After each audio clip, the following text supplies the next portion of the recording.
Hello out there, and today's video is going to be a fun one because today I'm talking about my favorite knife from each of the main companies that I collect from.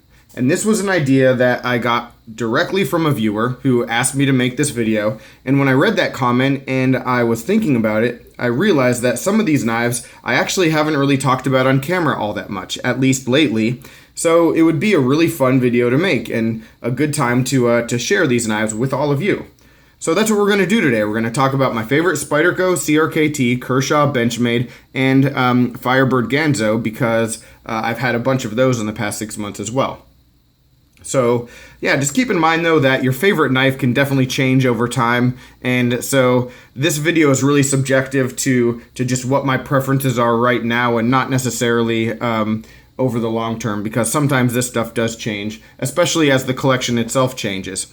You know, and that's another thing to talk about, especially the Kershaws, the CRKTs. I move a whole lot of those knives. So I don't have a CRKT Ripple, which would have definitely contended to be my favorite if it were in my collection right now. You know, and there are a couple Kershaws like the Knockout and the Piston that I've owned in the past that I really liked, or this year's Dividend, which is a great knife. You know, that would definitely have been right up there to be my favorite as of right now, but I just don't own them, so can't talk about them. All right, but keeping that in mind, let's just jump into what it's all about, and we are going to start with the Kershaw. All right, so the Kershaw favorite is one that I've had for quite a while and have sort of fallen in love with again recently. Really like this one, and it is the Random Leek. So the Random Leek has a random task blade shape with a leek handle, and it's just a really attractive knife. And yeah, one that I chased for quite a while before I was able to get, because what I really wanted was a leek shape with S30V blade steel. And so I have it in this. And so a really, really nice steel, really good functioning knife. I would prefer to have the plain edge versus the serrations, but the plain edge one is very difficult to find at a good price. So very content with what I have, and you can see I have some anodized hardware on this. It's a little bit purple, and did some other modifications, so I've made this one my own. But all in all, it's just a really nice design. We know all about how good the Leek is. Very slim, fits into the pocket really well. I don't love the clip, but it carries just fine, so no real issue there. And yeah, it just gets a lot of work done. And it's nice to have a little bit of a unique piece to be my Kershaw favorite. One thing about this, it seems that the torsion bar is starting to wear because the action on this is not as good as it once was. So I'll probably have to replace that. But other than that, for this knife's age, it is in remarkably good shape. Great lockup, never had any issues with that. And that's one of the things I really love about the Leek is that, you know, I've taken these apart and put them back together a ton of times with a ton of different versions of it, and it just always seems to go back together so well. You know, and the functioning is always top notch. So Kershaw does a great job with just this model overall. And yeah, happy to have this one still in my collection. Yeah, and happy to have come back to it and started using it a whole lot more recently. So that is the Kershaw. And then let's do the CRKT next, because this is one that you've probably seen before if you've watched my channel, one that I love a whole lot. That is the Hootenanny. I've made a couple videos that featured this knife. Just really like the design. Another Ken Onion, so we're starting with two Ken Onions, and you know, there's a reason for that. He does a really good job with his designs, and generally speaking, the companies that he works with do a nice job executing his designs as well. And that's what I love about the Hootenanny. While it is 8CR 13 MOV and, you know, stainless steel on the frame here, it opens and closes and functions like a much higher end knife. It's extremely smooth. Lockup is great. I love where the jimping is and how this knife feels and functions in the hand. Just always like that a whole lot. As you may know, I wish they would upgrade this knife again and do something different with it. I don't think it's in the cards for CRKT, but it definitely should be because of how good this knife is. A runner-up for this would be the Ripple, but like I said, I don't have one of those right now, so definitely have to go with the Hootenanny and this really nice, unique blade shape and all the good jimping that it has. Thrilled to have this one, and I carry this one an awful lot still. All right, so that's the CRKT, and let's slide right into the Benchmade. All right, and it's really hard to pick a knife that is not the 940 for the Benchmade, but we're going to pick one that's pretty close, the 930. And this is the Colgera, discontinued, and one of probably my 3 or 4 favorite knives overall in my collection. Absolutely love this one, and for me, it has a number of things that make it, as far as the design goes, just a little bit better to me than the 940. You know, and obviously now we have a 940-2 out there that has open frame and G10, but when we're talking about the base, this blue and black G10 sort of sets it apart from the base 940, which is why I like it. And then also open frame construction, really nice milling. You can see all that milling on the liners. Pocket clip is great, comfortable in the hand. Love the blade shape. Absolutely love this, like this modified spear point kind of look. It's really good, extremely functional EDC, but still classy looking. Axis lock is great on this one. Also, nice touch of class with the pivot and the thumb studs, and then all the hardware having the same kind of like design on them. And that flows through to some of Osborne's other designs from the time. So really cool to see that kind of look on the hardware for the 770, and I think the 960 as well. You know, there's a few designs that share that. So it's cool to see that, and you really know you're holding an Osborne design, not just from the look, but the way the materials are constructed. Overall, I could not ask for more from a knife than what I have right here. Definitely one of the favorites in my collection, and just a great one to have. So yeah, the 940 that I have is open frame as well, but this one definitely takes the cake. Love the S30V steel on it. Everything about it. Yeah, it's just a real winner. So if you can get your hands on one of these, definitely do. All right, and now let's slide into the Ganzo real quickly. The Ganzo Firebird, and you might think that I'm going to pull out one that looks like a 940, but I have a new one that I'll be talking about on camera soon. Looks a little bit like a Spyderco Stretch, but this is the F733, and this is just a very cool one, guys. Very cool Ganzo. I got this one recently. I'm actually in the middle of testing this versus 2 actual Spyderco Stretch knives. So that video is coming soon. Yeah, here's one of the Stretches. Just gonna flash that. You can see a little bit dirty. Been using that pretty hard lately. So be talking about that a lot more in the near future. But this one is just very cool, very nice. It seems to me that all of the newer models of Ganzo that have the Axis style lock seems to be functioning a whole lot better than when I first started buying Ganzos a few months ago. So whatever was the problem with the stiffness, it seems they've definitely worked that out. We've got really smooth action on it now. Open frame, which is great. I mean, there are some aspects to the construction of this knife that are actually preferable to the Spyderco Stretch 2 itself. Not to say that this is a better knife, but like I said, the open frame, the Axis lock, they did a really good job with this one, and yeah, like it a whole lot. And more so than the last one that I reviewed. Let me pull that one out real quickly. More so than this Ganzo, I definitely prefer this one, the F733.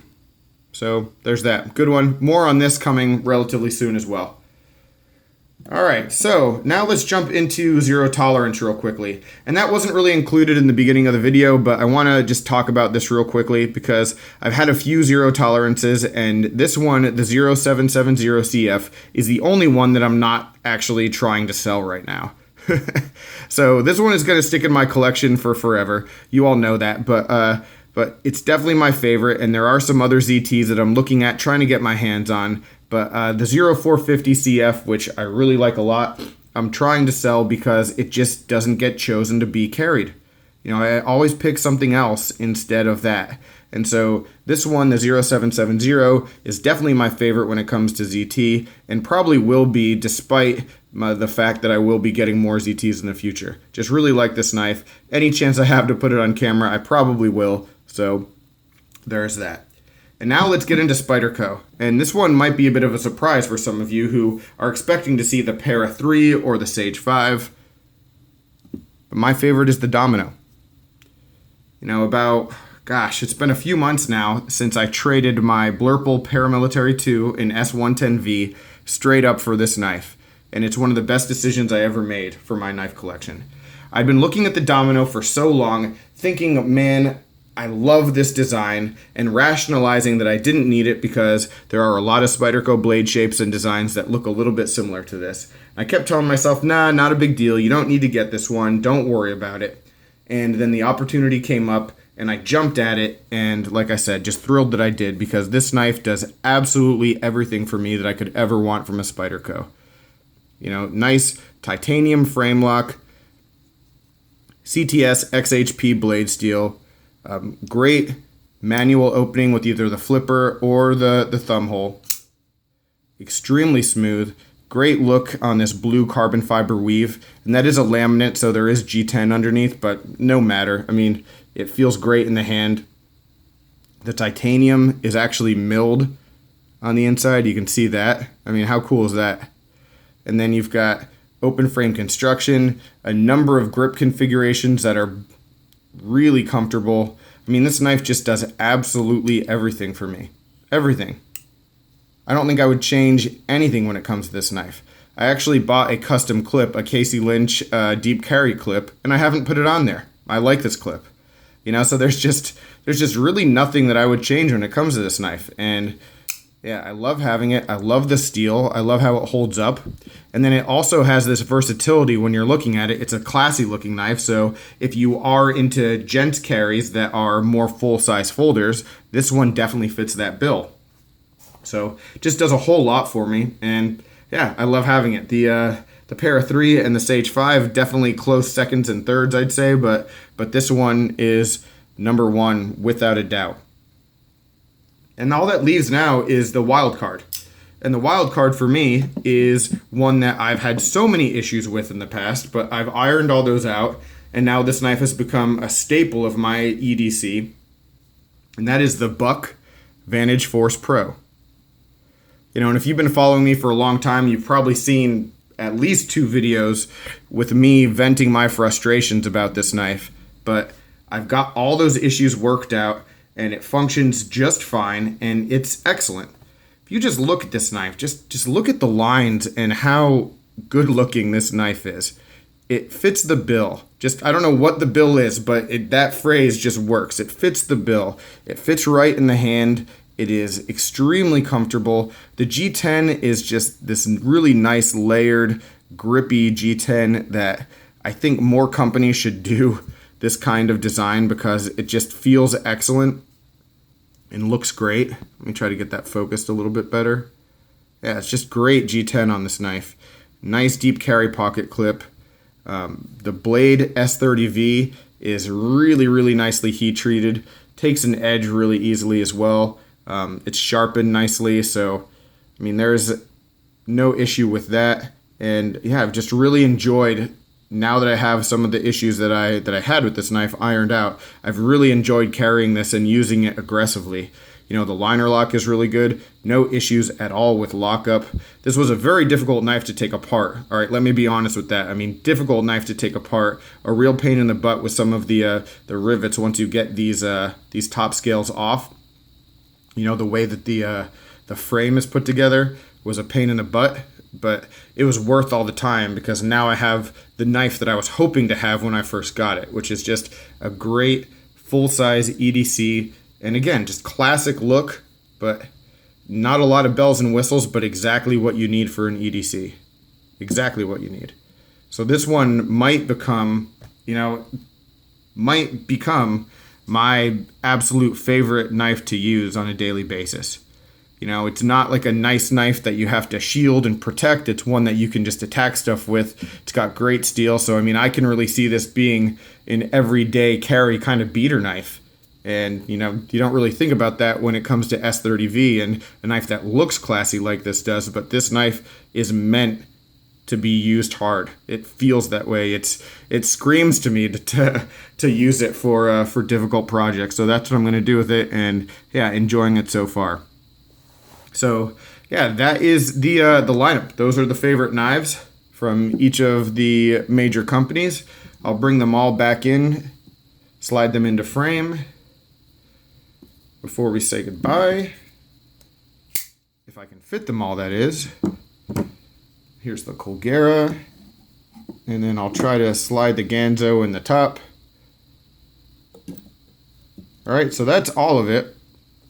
So any questions, comments, complaints, suggestions, as always, let me know down below. I would love to hear your feedback about what your favorite knives are, either from a specific company or just in general. Always happy to hear that kind of stuff. I've got a lot on the way with those Spyderco stretch testing videos, like I said, but then also another last knife slicing that I'm working on with the gentleman's carry, which this domino will be a part of.